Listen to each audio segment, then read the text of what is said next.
he said something like, "Oh, well, I'm gonna come back and shoot you."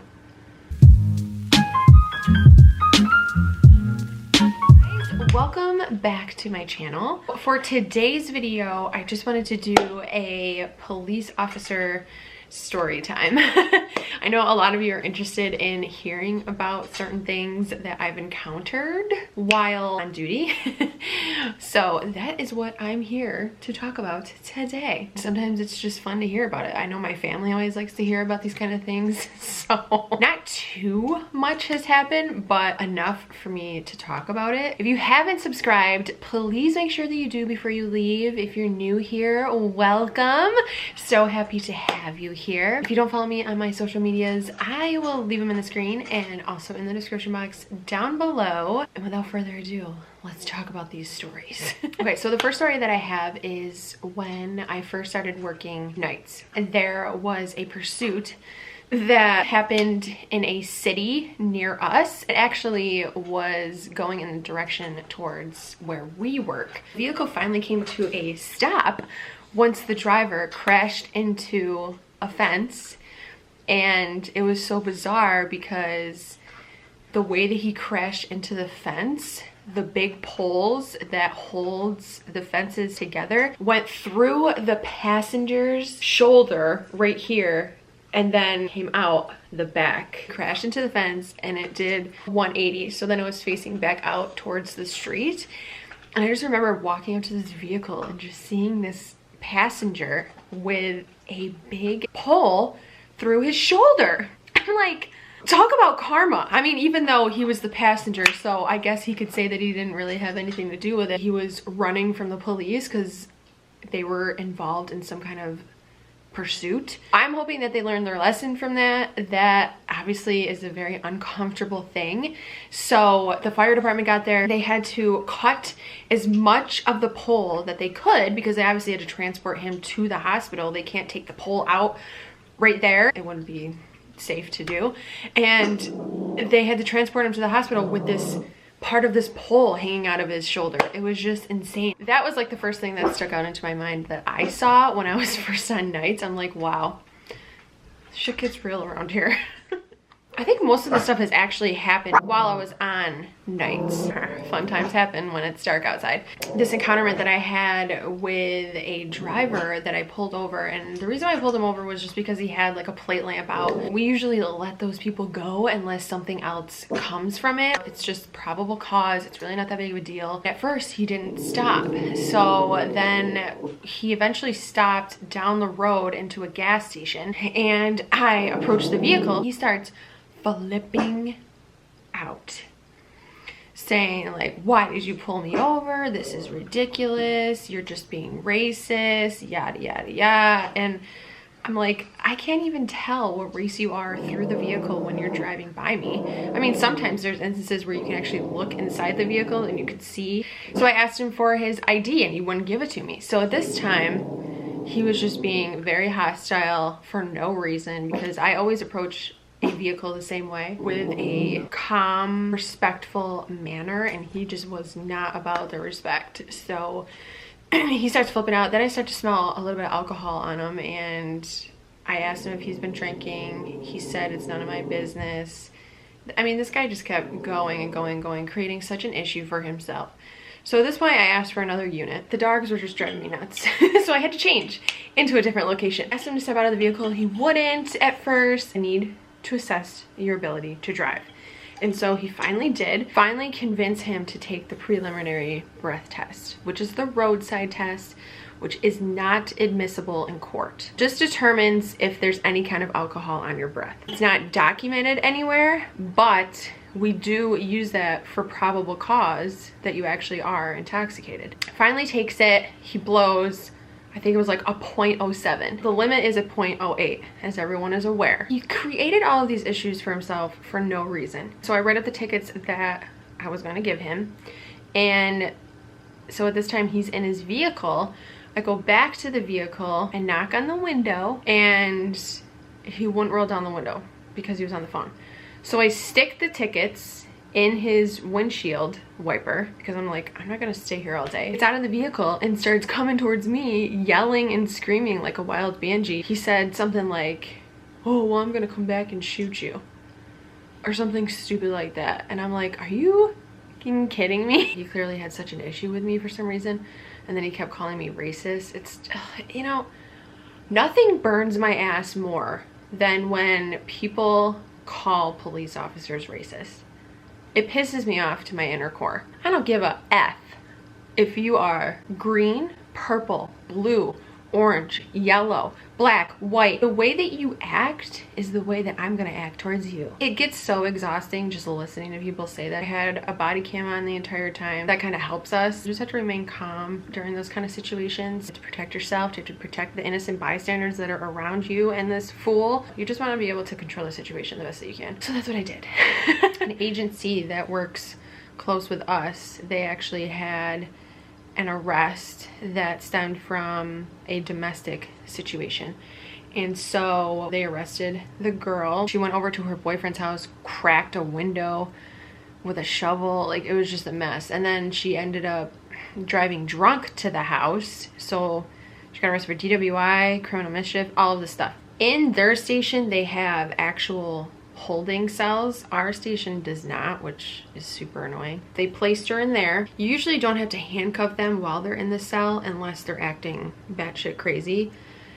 So she was unhandcuffed, which, you know, at this time it's fine. She wasn't doing anything that was violent towards us or herself at this time. The cell is over here. I'm sitting maybe like over here. I look up, she has her shoelace wrapped around her neck and she's pulling both sides. My partners opened up the door and now we had to handcuff her because she did that to herself. Attempt suicide. So they had to stand her up. She could barely stand up because she cut off, not full circulation, but she was purple, blue. She was all sorts of colors. And she could barely stand up. They had to hold her up against the wall. We had to call EMS. EMS had to come and evaluate her. We took her shoes off with the laces. They were almost done with her paperwork and then they took her to the jail. I can't believe she did that. That was nuts. One time when I went to a call, it was this mother that called about her daughter being overly intoxicated because she was concerned since she's never seen her daughter intoxicated. I think this girl was like 17, 18, so clearly she shouldn't have been drinking to begin with. And so when we got there, she was like laying on her bed, just like kicking and just going crazy. I was trying to talk to her. She kicked me right in the face, like right in the nose. And I was like, oh hell. So then my partner and I took her down to the ground and then we handcuffed her so that she could chill out. But I thought that was so disgusting that her foot, her bare ass foot, kicked me in the face. I wanted to puke. My partner ended up arresting this girl that was peeing on the side of the road and she was behind her car.